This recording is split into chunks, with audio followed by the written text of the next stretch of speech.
បងប្អូនគ្នាចាំស្ដាប់បាទមកចាំកម្លាំងចិត្តឲ្យខ្លាំងឡើងដល់ស្រីដែរបងប្អូនអរ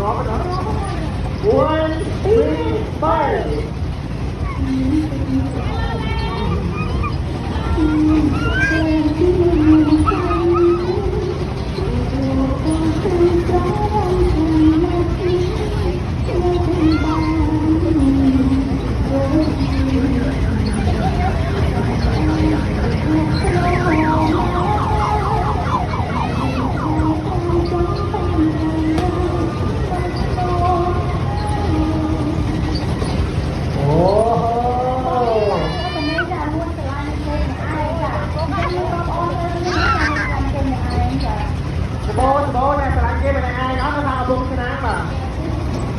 ហើយមិនក៏ស្រឡាញ់គេមិនឯងបងញាក់ក្រោយបាទអូតាស្អាតច្រើនណាអូទៅបងបាទអរគុណច្រើនដល់សម្រាប់តែអ្នកបានចូលរួមក្នុងកម្មវិធីបាទខ្ញុំបានរកជួបបានទៅបាទនៅក្នុងខេត្តកំពង់ឆ្នាំងអរគុណគ្រប់គ្នាបាទមានជាពាក្យពេចន៍ទូទាំងការហ្វេនបាទសូមជម្រាប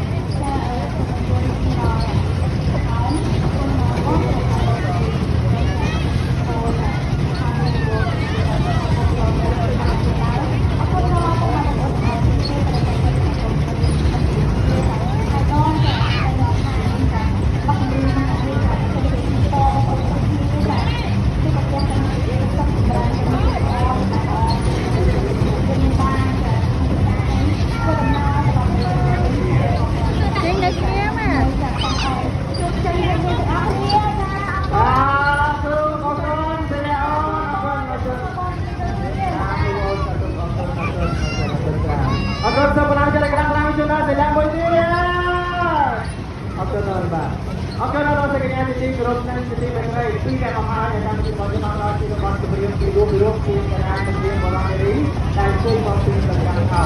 ដែលខ្លះមានអ្នកបានទស្សនានៅជាកាយសម្ព័ន្ធពីក្រុមជាដែលជួយមកពីប្រទេសចិនក្នុងពេលនេះកម្មវិធីរបស់យើងបានសម្រាប់បរិយាបន្តិចទៅ